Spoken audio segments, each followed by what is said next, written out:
प्रमुख पाहुणा या नात्याने मी उपस्थित आहे आणि आता या कार्यक्रमासाठी माझ्यासोबत असलेले मान्यवर विशेष अतिथी सन्माननीय श्रीयुत मनोज पाटील, श्रीयुत रामदास मानेजी, सन्माननीय श्रीयुत अशोक दुगाडे, सन्माननीय विनीत बनसोडे, सन्माननीय श्री संतोष पाटील, सन्माननीय रवींद्र प्रभुदेसाई, डॉक्टर अजित मराठे, डॉक्टर सुरेश आवरे साहेब, मंचकावर असलेले अन्य मान्यवर, सभागृहात उपस्थित असलेले सर्व मान्यवर, बंधूंनो, भगिनींनो आणि मित्र, मराठी उद्योजकता, मराठी उद्योजक प्रचंड संख्येने या सभागृहात दिसल्यानंतर पाहिल्यानंतर मला खरोखरच अतिशय आनंद होतोय की ही मंडळी आमंत्रित करायला आली होती. तेव्हा एकच म्हणालो, 1 वर्ष नुकतंच झालं मला केंद्रीय मंत्री झाल्यावर, आणि केंद्रीय मंत्री माझ्याकडे विभाग आहे सूक्ष्म लघु मध्यम उद्योग. मी एक मराठी उद्योजकाच्या प्रतीक्षेत होतो, पण या मंडळींनी हजारो उद्योजक या उपस्थित ठेवले आणि तेवढे टाळ्याही वाजवतात उत्साहाने पाहून खरोखर मला अतिशय आनंद.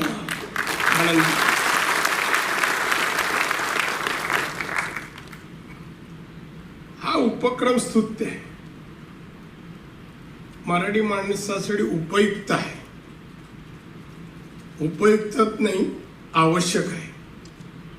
पण मराठी माणूस कोणते विचार मराठी माणसाचे सिरियसली किती घेईल हा प्रश्नचिन्ह आहे. हा प्रश्नचिन्ह आहे. अनुभवाने बोलतोय. मी गेली 33 वर्ष विविध पदावर आहे महाराष्ट्रात.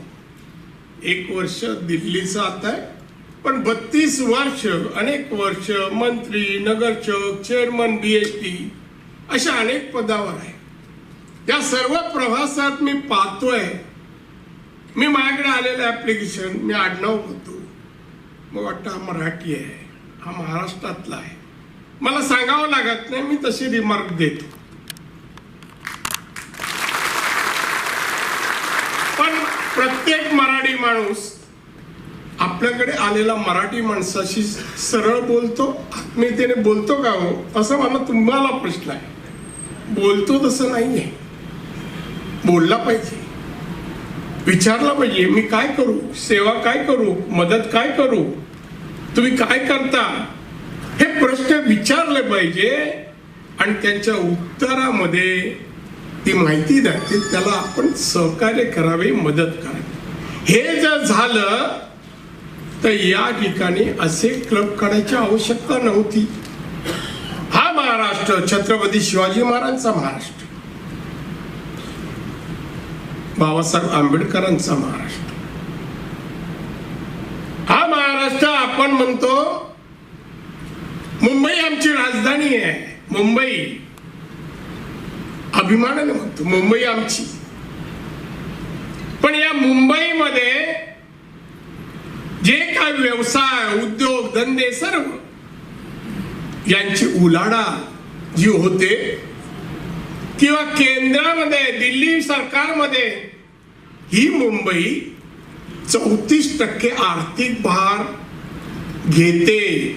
34% तिजोरी केंद्राच्या मुंबईतून पैसे जातात, देश चालतो, त्यात 34% हिस्सा एकट्या मुंबईचा आहे, महाराष्ट्र नाही. मग प्रश्न माझा असा आहे, या 34% आम्ही मराठी किती हो? मराठी लोक किती कर भरतात? कर भरण्याजोगी क्षमता, पात्रता, गुणवत्ता किती मराठी माणसाची आहे? मुंबई आमची ना, मग आर्थिक बाबतीत आम्ही कुठे? प्रश्न कधी एकत्र येऊन 2 जण 4 जण 10 जण 1000 येऊन विचारतो, अरे ही मुंबई आमची, आर्थिक अधिकार पण आपले असले पाहिजे. आज आम्ही उद्योजकांची यादी जर पाहिली, मोठे उद्योजक, आपण छोट्यावर नंतर मोठ्या उद्योजकांची जर यादी पाहिली तर मुकेश अंबानी, महिंद्र, आनंद महिंद्र असे मोठमोठे उद्योजकांची नावं आपल्याला आढळतात. त्यात मराठी कोण आहे, कुठे आहे आणि त्याचं ऍसेट, त्याचं कॅपिटल किती आहे, उद्योजक आहे, कुठल्या स्थानावर आहे, का स्वतंत्र म्हणून 75 वर्ष झाली. या 75 वर्षात आपली प्रगती किती टक्के धरायची, मानायची आणि समाधान बाळगायचं, याचा कधीतरी विचार व्हायला.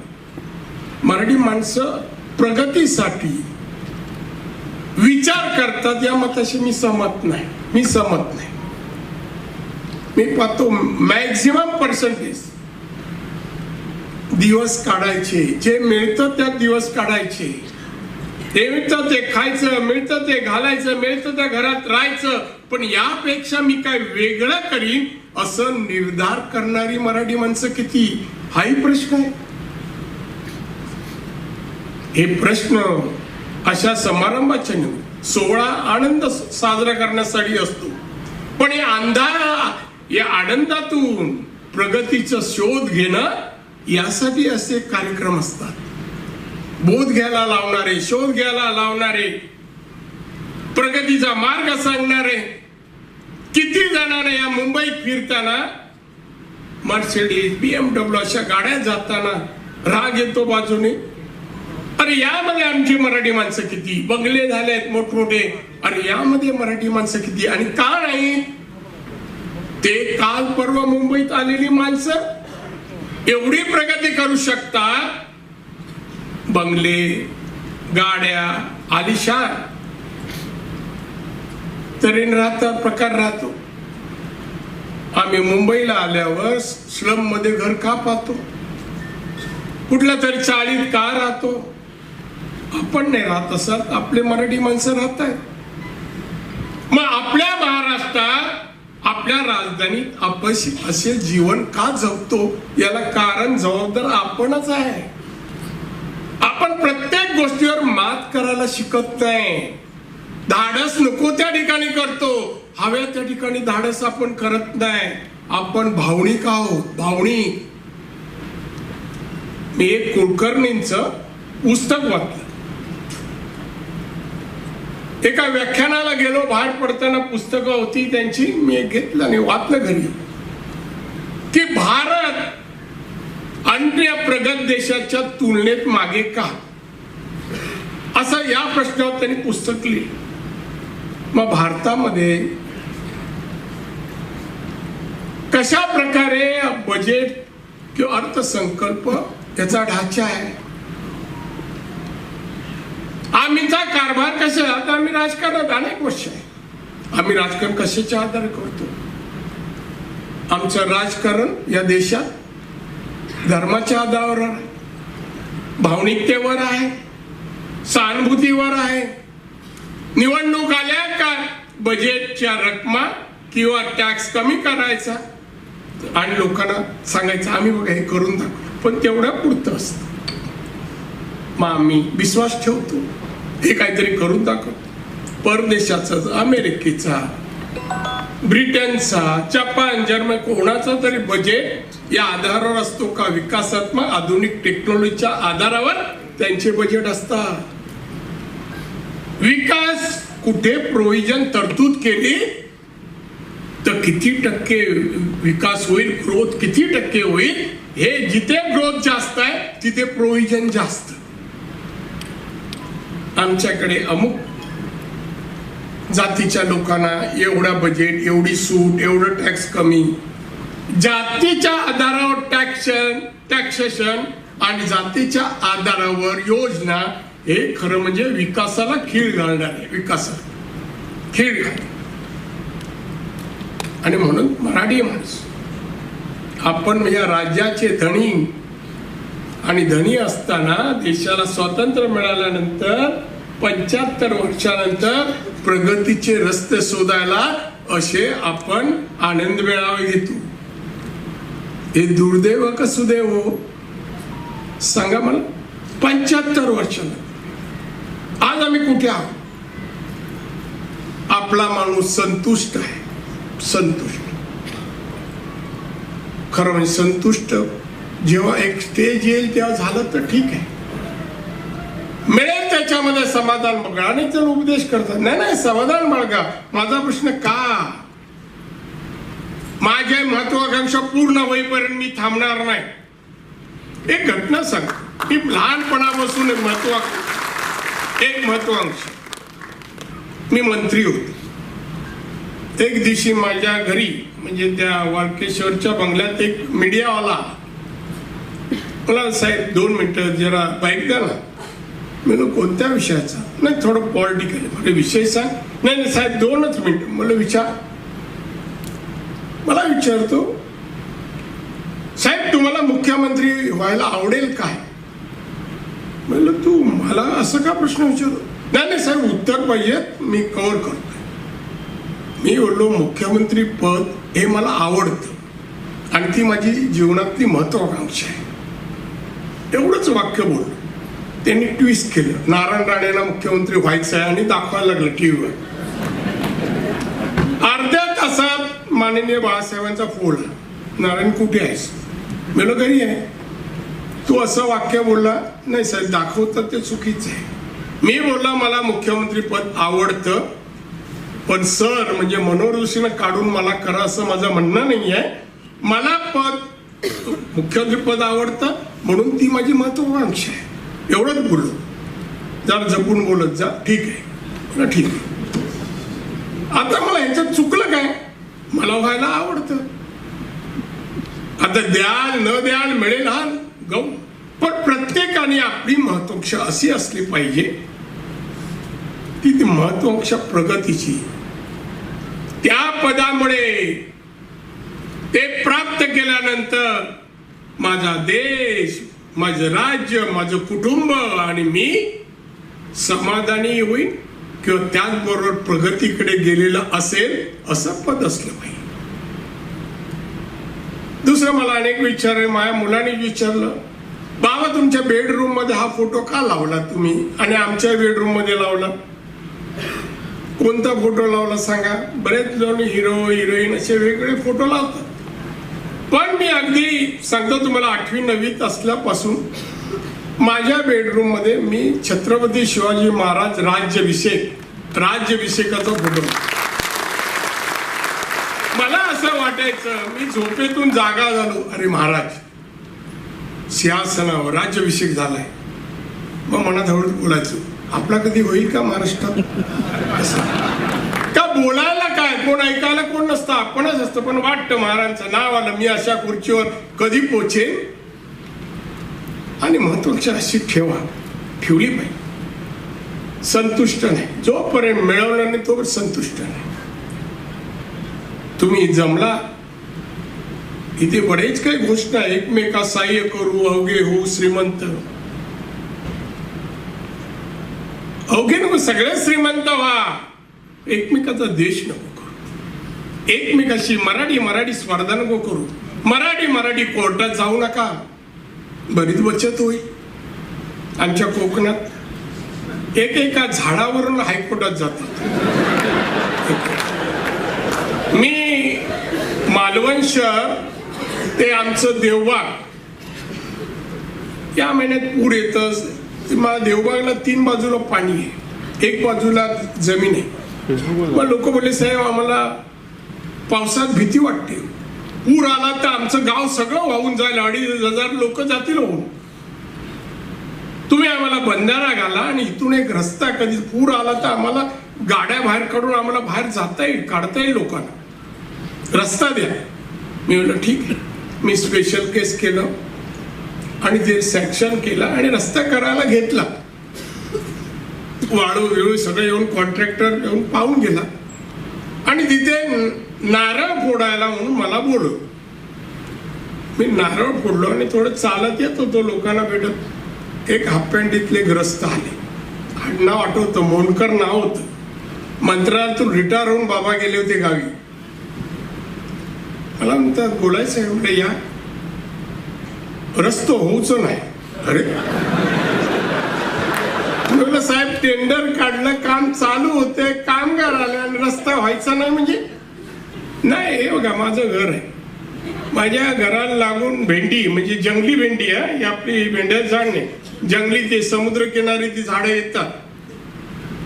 ते झाड आहे, तोडायचं नाही. मी म्हणलं मग कसा रस्ता होईल? अहो तुमच्या घरामध्ये गाडी आदळली, एवढी लागून घर आहे रस्त्यावर. माका माहित नाही, मी हायकोर्टात गेलेला आहे. मी म्हणलं ठीक आहे. मग शेवटी मी रेस्ट हाऊसवर गेलो, मामाना बोलायला पटवलं आणि सांगितलं किती हायकोर्टात खर्च. तेव्हा ही 90-91ची गोष्ट आहे. मला म्हटले माझे 10,000 रुपये गेले. मी देऊ का? मी तोडायला द्याल का झाड? हो. मग 10,000 काढून दिले. बोलत जा. अशी लोक. आता प्रगती कशी व्हायची? करायला गेला तरी विरोध. आशिया गाव आहे कणकवली एसटी स्टँडला लागून. कणकवलीचा रेट जमिनीचा ना आशियाचा सारखाच जवळपास, पण तिथे सुद्धा रेट मिळायचा नाही कारण रस्ता नाही, लाईट नाही, शाळा नाही, पाणी नाही. मग मी एक दिवशी त्यांची वार्षिक का आपल्याकडे असतं ना, देवळात पूजा असते, सप्ताह काहीतरी असतं, तर मी त्यांना सांगितलं मला सप्त्याला बोलवा, मी येतो. आणि मी एक रात्री गेलो, तिथे रात्रीच जातात. मी गेलो तर बघितलं तर गावातली सगळी मोठी माणसं मस्त ड्रेस बीट टोप्या कोटबीट घालून बसले होते. मी आमच्या कार्यकर्त्यांना बाबा जाऊ नमस्कार करू, ते बोलतील ना माझी. आज ते गाव दंडवतेंचं गाव म्हणून फेमस आहे. दंडवते त्या विचाराची समाज. मी गेलो, नमस्कार, सगळ्यांना नमस्कार केला. बोलो बसू का मी? हो बसा. मी बोलो छान गाव आहे तुमचा, अजून कसा निसर्ग चांगला राखला, रस्ता पण करू शकलात नाही, गावात लाईट आणून दिली नाही, आधुनिकरण काही करत नाही, किती तुम्ही एकजूट आणि कसे तुम्ही चांगल्या याच्या विचाराच्या कौतुक विकतुक केलं. आणि मी नंतर गेलो. दुसऱ्या दिवशी काही लोक आले, साहेब आम्हाला बोलायचं. म्हणजे काय? ना आम्हाला रस्ता. ठीक आहे. मी रोजगार हमी योजनेतून रस्ता सुचवला आणि सुचवल्यानंतर मी बोललो मी नसताना तुम्ही काम चालू करा. नाही मग दुसऱ्याच्या हस्ते नारळ फोड्याचाच कार्यक्रम ठेवला आणि गेले सगळे कॉन्ट्रॅक्टर वगैरे. 100 माणसं आली होती कामगार, काम करायला गेले. हैसून नको थैसून करा. आता असा गोल राऊंड मारून दुसऱ्या गावातून मला रस्ता करा, सरळ रस्ता नाही करायचा का? आमची इथे जमीन आहे. काम बंद. मी 15 दिवस काही गेलो नव्हतो. 15 दिवस काम बंद, 15 दिवस 100 कामगारांचा पगार चालू. मला कॉन्ट्रॅक्टर बोललो साहेब या लवकर असं. मग मी गावात गेलो. मग गेलो, बोलत चला शाळेजवळ गेलो आणि त्यांना बोललो ज्यांची जमीन आहे बाबा या. 40-50 माणसं गेलो. बाबा तुझ्या गावासाठी रस्ता आहे, आजारी पडला माणसाला हॉस्पिटल मग कसं नेणार? गाडी नाही तर रिक्षा येणार नाही. काळो काय, उद्या लाईट करायची असेल तरी सामान आणायला गाडी पाहिजे. नाही माझ्या रस्त्यातून नको, माझ्या जागेतून नको, दुसरीकडून जा. चांगल्याने ऐकायला तयार नाही. शेवट माझ्यावर 2-4 मुंबईची मुलं होते. बोलायला समजायला नाही रे जरा मागे शाळेच्या.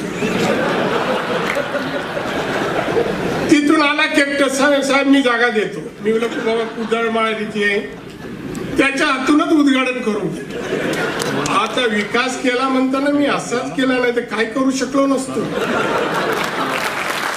काय करू कोकणात तुम्हाला सांगू, आपल्या कोकणात आता 150-7 दिवस तर पाऊस थांबतच नाहीये. सूर्य पाहिला ना जे 6 मी 4 दिवसात राहून. त्या ठिकाणी मी जेव्हा गेलो 90 साली, रस्ते नाही, वाड्यात तर सोडा, मेन रस्ते नाही. कसाल मालवण तर तुम्हाला सांगू, एवढे खड्डे विचारू नका. शाळा असली तर शाळा होत्या, शिक्षक नाही. शिक्षक असले तर वर्ग कमी. भयानक परिस्थिती.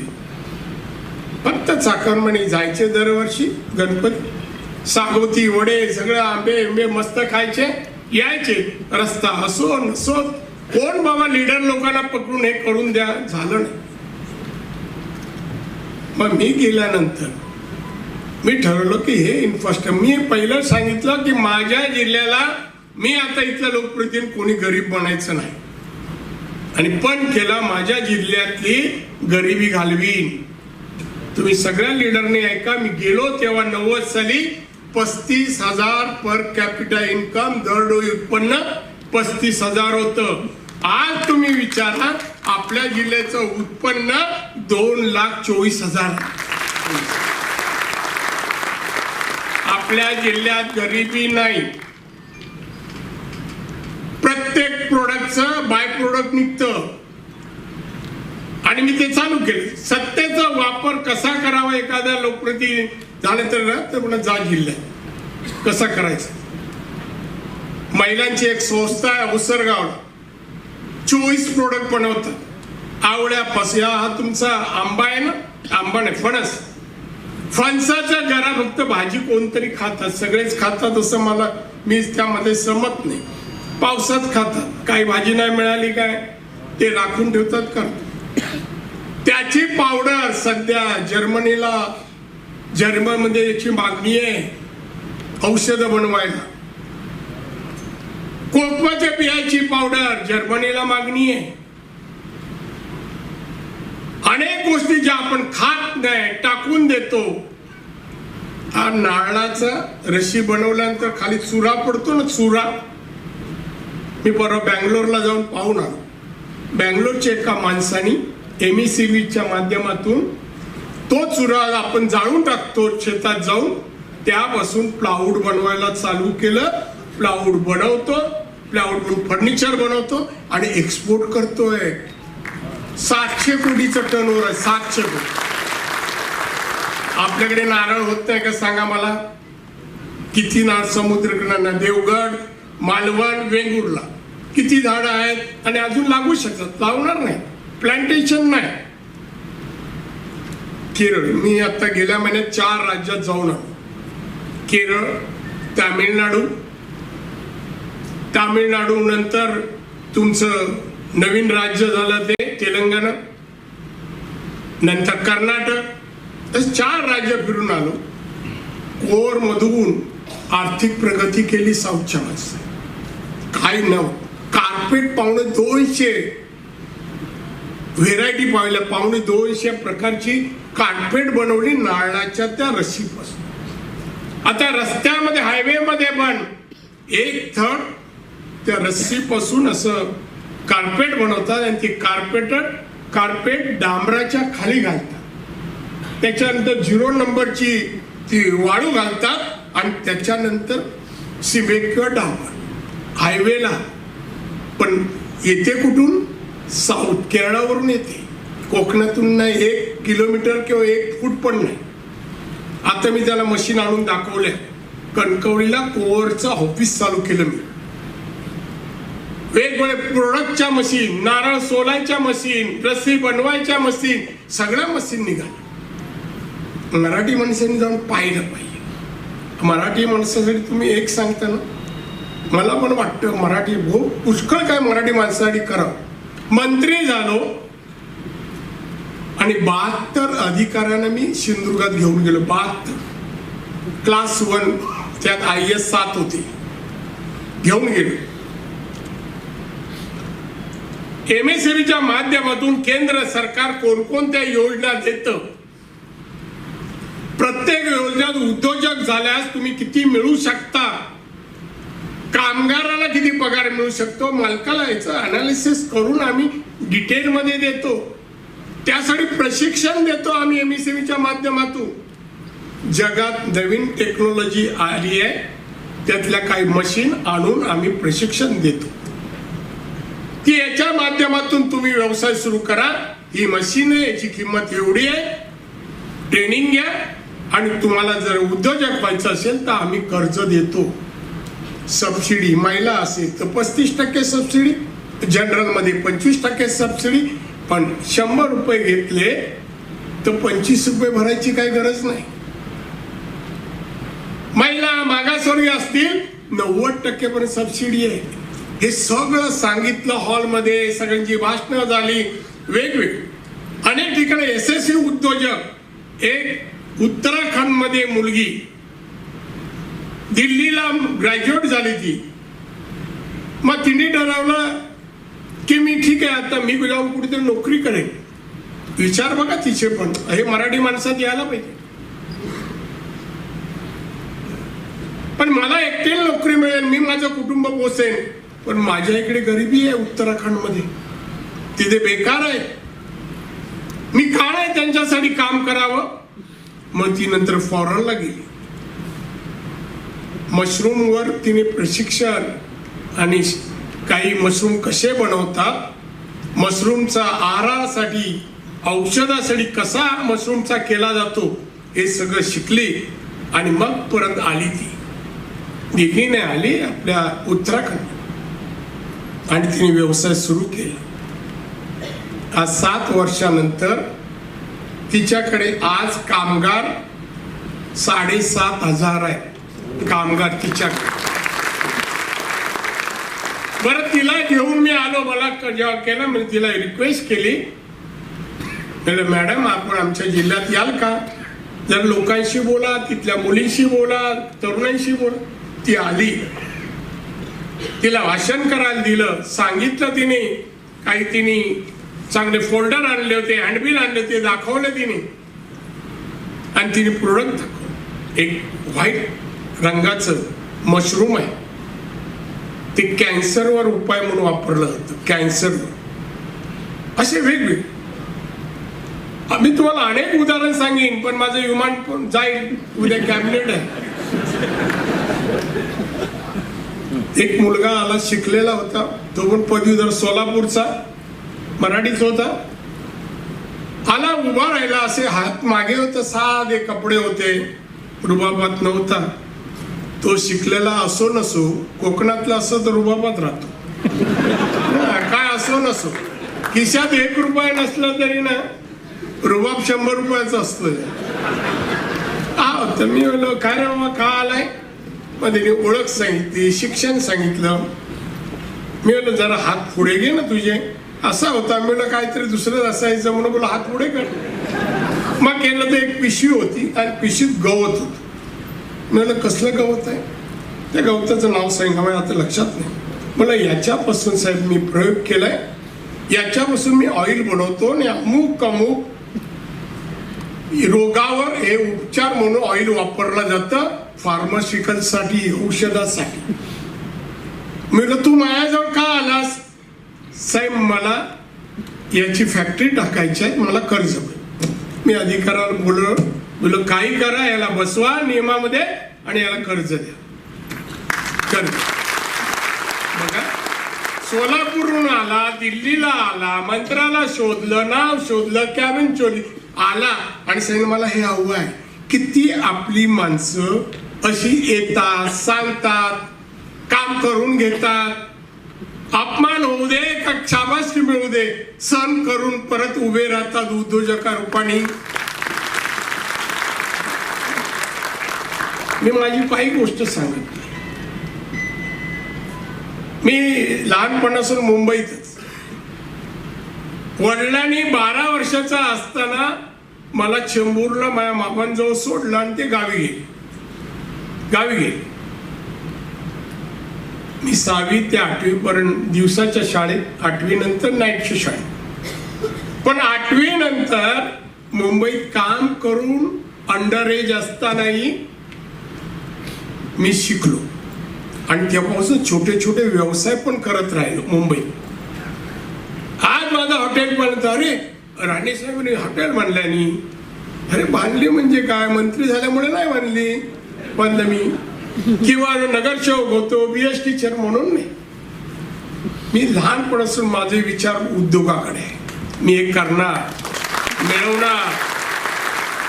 मिळवणार अशी जिद्द करायचो आणि तेव्हापासून व्यवसाय सुरू. जरी शाळेत असताना पण उद्योग,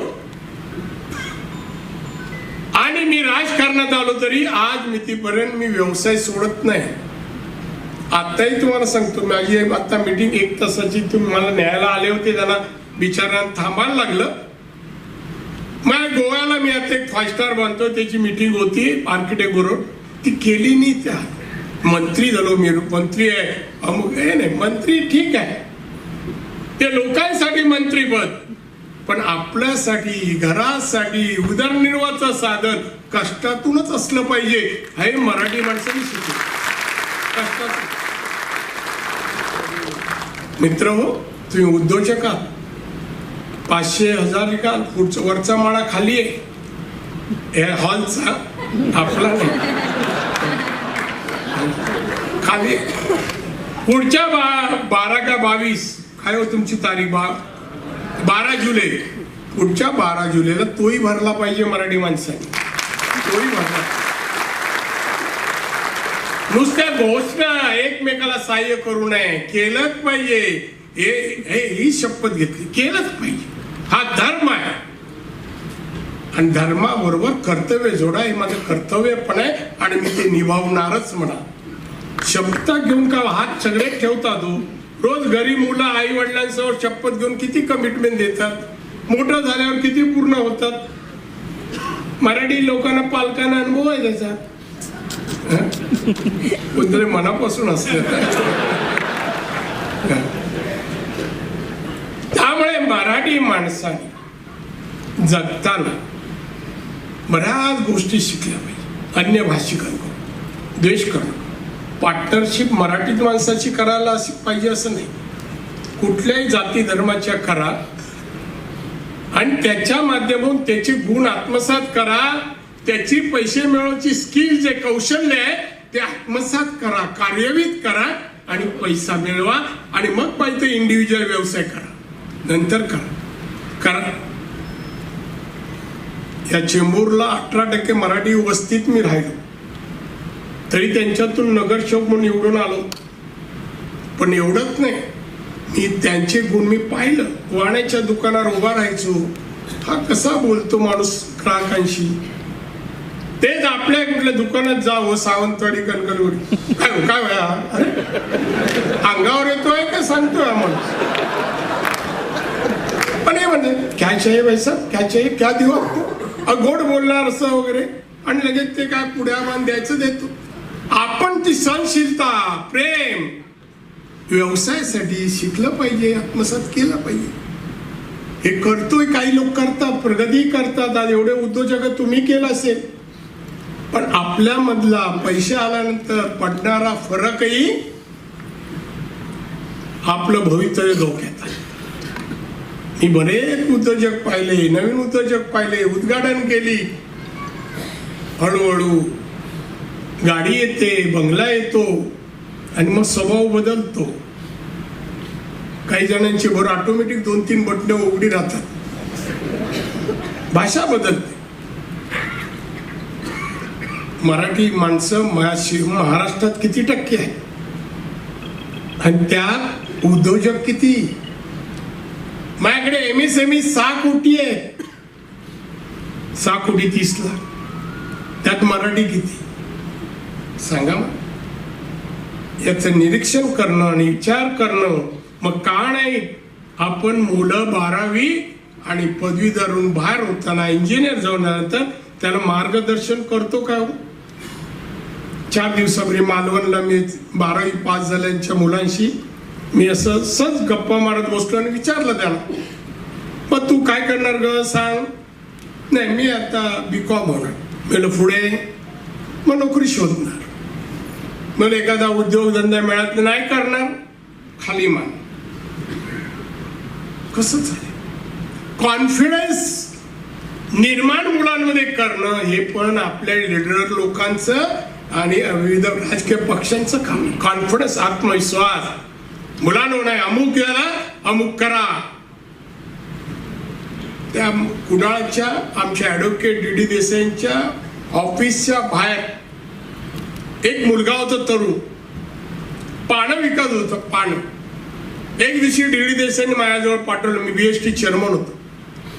आला. मी म्हणलं काय रे? नाही साहेब मी डी डी देसाईंच्या ऑफिस समोर पानं विकतो. मी म्हणलं काय शिकलंय? MA. हो.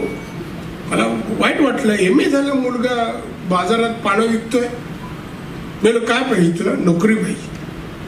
मी म्हणलं जा माझ्या विजिटर रूम मध्ये बस, मला एक अर्ज आणून दे इंग्लिशमधली आणि आणून दे. आता MA झाला म्हणून त्याला बोललो इंग्लिशमध्ये आण. 2 वाजता आला. 6 वाजता मी निघताना बोललो विजिटर रूम मध्ये एक मुलाला सांगितलं मी ऍप्लिकेशनला झालं काय विचार. त्याला बोलवलं. मी म्हणलं दे ऍप्लिकेशन दे. खाली मान घातली वर. मला काही झालं काय सांग ना. का? इंग्लिश मधून अर्ज करता येत नाही मला. MA कशाला शिक्षण पाहिजे? हा सांगा मग. शिक्षणाचं स्टँडर्ड दर्जा नुसतं तुम्ही डिग्र्या मिळून नाही होणार, स्पर्धेमध्ये टिकायला पाहिजे. या वेगवेगळ्या स्पर्धा परीक्षा होतात. रिझल्ट बघाव मराठी मुलांचा किती आहे सांगा मला. चीड येईल चीड. का? बुद्धिमत्ता आहे म्हणतो ना आमच्याकडे. आम्ही हुशार आहोत मराठी माणसं. हुशारी कशात आहे दाखवा. स्पर्धेमध्ये चांगले गुण मिळून पास झालेले त्या ठिकाणी हजारो लाखो मुलं बसतात. आमच्याकडे किती? 5 मुलं पास, 6 मुलं पास. का? या स्पर्धा परीक्षेसाठी आपण लोकांनी अशी हे जे सोहळ्याचे कार्यक्रम घेतो त्याचबरोबर या स्पर्धा परीक्षेसाठी लागणारी तयारी करून घ्या. त्यासाठी वर्ग व्हावे, त्यासाठी मार्गदर्शन हे व्हावं, सभा बैठका व्हाव्या. या सगळ्या गोष्टी मी सगळं करतो तरी एकदा पडलो कुडाळ मानून. काय पड सगळं केलं. रस्ते केले, पाणी, वीज, शाळा. आज काय नाहीये. मेडिकल कॉलेज आहे, इंजिनिअरिंग कॉलेज आहे, सगळ्या प्रकारचं शिक्षण आहे. काय नाही आहे सिंधुदुर्ग जिल्ह्यात. तरी मुलं मुंबईला आली, नोकरीशिवाय काय शोधत नाही. MSMEचं मी ते समजला 72 अधिकारी घेऊन गेलो. अधिकाऱ्यांनंतर महिना 2 महिने विचारला आतापर्यंत किती अर्ज आले व्यवसायासाठी उद्योग करण्यासाठी. 17. किती वस्ती आहे आपल्या इकडे जिल्ह्यात? 15 लाख तर नक्कीच असेल. काय उत्सुक नाही, उत्साह नाही. उत्साह नाही. मी उद्योजक व्हायला पाहिजे, चला जाऊन चौकशी तर करू. नाही जायचं, चर्चा करायचं नाही. हे सगळं नुकसान निसर्गाने आपलं केलं आहे. आळशी बनवलं निसर्गाने. काय झाडाच्या समोर ना घरासमोर 2 माड असले, 2-4 आंब्याची झाडं असली, 2-3 फणसाची असली, काय मिळतात ना. 300-600 नारळ वर्षाला ऑटोमॅटिक लागतात. काढायला पण मराठी माणसं नाही. नेपाळ, आता नेपाळची लोक हजारोनी आपल्या सिंधुदुर्गात आहे. घर का किती मिळतात पर डे? घर का एक कामासाठी शेतीच्या 500 रुपये ते देतो आपण सिंधुदुर्गात आणि 2000च्या नोकरीला येतो मुंबई शिपायाची. हे चीड यायला पाहिजे. चीड. मी नाही करणार अशी, मी अमुक काय प्रकारचा उद्योग कधी काम करीन. IAS IPS व्हा असं कोणी म्हणाल नाही. आम्ही नोकऱ्या कराल तशा दर्जेदार करा. इंजिनियर व्हाल, MBA व्हाल. फक्त मोठी पदं असतील, लाखोनी पगार मिळत असतील, बंगला असेल, गाडी असेल, असे जरूर मिळू. आनंद वाटेल. कलेक्टर म्हणून मराठी माणूस दिसला मी खुश होतो. मी दिल्लीला आता आहे. माझ्याकडे जेवढे 7 महिला IAS आणि 5 पुरुष एवढे IAS आणि 7-12. एकही मराठी नाही. एकही मराठी. का? शिक्षणातही आपण नाही प्रावीण्य मिळवत, उद्योगधंद्यात प्रवेश करत नाही आणि करणाऱ्यांचं कोण कौतुक करत नाही. आता सांगा 99.99 काहीतरी एका मुलीने वेंगुर्ल्याच्या ती 12वीला आली. किती लोक आपले गेले हो, अभिनंदन केलं. वाडीतले तरी गेले असतील का? नाही जाणार. कसे मिळवले असतील? कॉपी केली ना अशी चर्चा. अरे पण काय सांगा ना, जा अभिनंदन, वा वा छान, तू मेहनत केली, तुला फळ मिळ. हे गुण आपल्याकडे यायला पाहिजे. तर मराठी माणसाचं भवितव्य आहे. मराठी माणूस चांगलं ते शिकावं, चांगलं ते करावं, चांगलं बोलावं. आपण म्हणतो ना की चांगलं केल्याने किंवा चांगल्याला चांगलं म्हटलं म्हणणं हा माणुसकीचा धर्म आहे. तेवढं तरी अदा करा. आणि त्यामुळे ही मंडळी एक स्तुत्य उपक्रम राबवते. आमच्या या साहेबांच्या नावाने जो काय उपक्रम या ठिकाणी राबवत आहेत तर अतिशय स्तुत्य आहे, उपयुक्त आहे, प्रगतीकडे नेणार आहे, मराठी माणसाला योग्य रस्ता दाखवणार आहे. मी असंख्य तुमच्यासारख्या संस्था पाहिल्या आहेत. येतात माझ्याकडे, साहेब तुम्हीच उद्घाटन करा. का माझे परकट शब्द बोचरे आजकाल आवडतात मालवणी आणि कोकणी लोकांना. मला काय, मी माफ आहे, टॅक्स फ्री आहे, मला काय बोलत नाही. पण मला जी खंत आहे, चीड आहे, हे सगळं आहे. माणसं आहे बघा. आता अमेरिकन माणूस, ब्रिटन माणूस, जपानचा माणूस. एक तुम्हाला जपानमध्ये आता मी कुठे आता वाचलं मी, एक आंब्याची किंमत किती सांगा. जपानने आंबा निर्माण केला. तुम्हाला वाटतं मशिनरीज निर्माण करतात, पण आंबा. आणि कुठल्याही शुभदिनी, वाढदिवस वगैरे का असेल तर एक अख्खा आंबा हा 1 किलो ते 1200 ग्राम पर्यंत असतो. 1 किलो ते 1200. तो एका बॉक्स मध्ये घालतात, चांगलं सजवतात आणि तो वाढदिवसाला वगैरे कोणाला गिफ्ट देतात. किंमत सांगा, 1.25 लाख. एक आंबा 1.25 लाख. आपण काय कौतुक नाही. आपला आंबा वर्ल्ड क्लास आहे. पण आता ब्राझील अनेक देश आंबा पिकवायला लागले हो. आपण नवीन काय करत नाही, आहे ते राखत नाही. हे आता बाहेर मार्केटला मी मिळून दिलं. माशाला मार्केट मी स्वतः एक्सपोर्ट करायला लागलो युरोपमध्ये.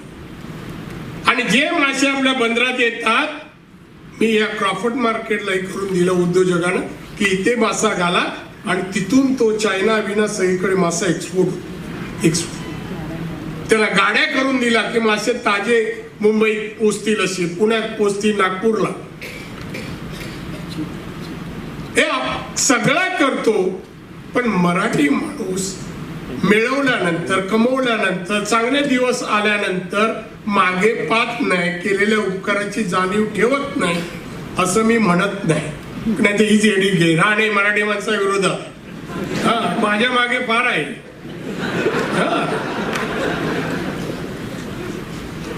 ते आहे. त्यामुळे मी सांगेन अशा लोकांना राखलं पाहिजे की हे समाजाचं काम करते. त्यांना सांग करा, आम्ही मागे आहोत.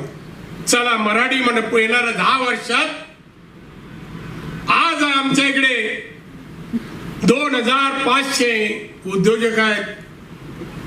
उद्या महाराष्ट्राची लोकसंख्या पाहता आम्ही लाखोनी उद्योजक महाराष्ट्रात मराठी उभे करू.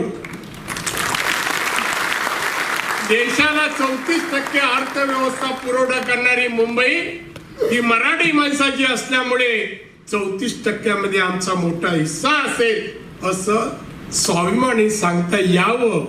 अशासाठी अशा जोगी आपण सर्वांनी प्रचारक बना, यांचे प्रचारक बना. तुमची कंपनी आहे, अभिनंदन. मला कोणाही लहान मोठी काही साधं पालेभाजी विकणारा पण मला त्याचं वाटतं ही सुरुवात आहे. मला बरं वाटतं तुम्ही उद्योजक, मला बरं वाटलं एवढे उद्योजकांना भेटू. पण तुम्ही मल्टिप्लाय कराल मराठी माणसाला उद्योग क्षेत्रात आणि लाखोच्या संख्येत उद्योजक मराठी. मला सांगा तेवढ्याच गाड्या, तेवढीच घरं चांगली, किती प्रगती आपल्यामध्ये होईल. आणि त्यासाठी प्रचारक होणं काहीतरी जबाबदारी नकळत घेणं, कोण न सांगता घेणं, हे आपल्या सर्वांचं कौतुक आहे, आपल्या सर्वांचं कौतुक आहे. आणि म्हणून तशा प्रकारे काम करावं असं मला वाटतं. आज तुम्ही मला इथे बोलवलं, तुम्हा सर्वांना उद्योजकांना भेटता आलं, तुमच्या सर्वांचं अभिनंदन करतो. मला आनंद झाला की एवढे उद्योजक मराठी पाहिले. पण तुम्ही पण मराठी जाती जन्म झाला याच्या आनंदाबरोबर अभिमान वाटला पाहिजे. आणि अभिमान आपला सार्थकी होण्यासाठी आपण काहीतरी केलं पाहिजे. यासाठी झटा कामाला लागा असंच आजच्या प्रसंगी मी बोलेन. एवढंच.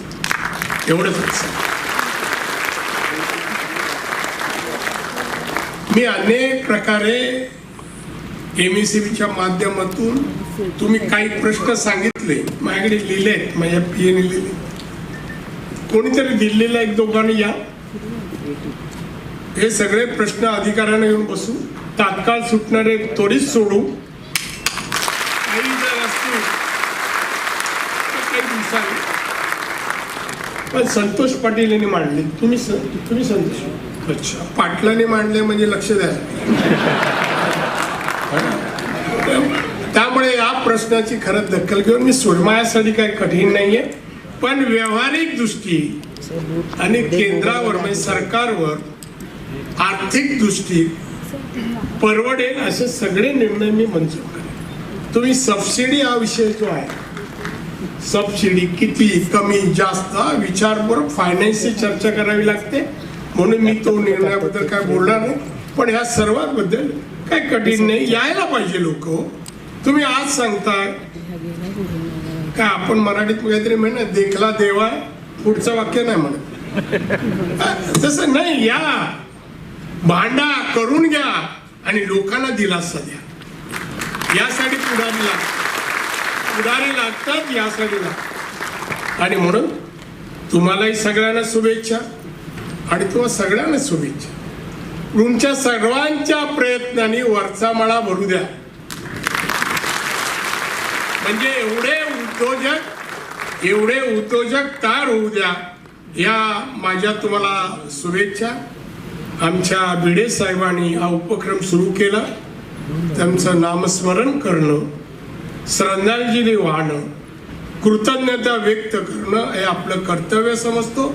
आणि म्हणून त्यांच्या समोर नतमस्तक होतो आणि माझं भाषण वेळेअभावी इथेच थांबवतो. जय हिंद, जय महाराष्ट्र.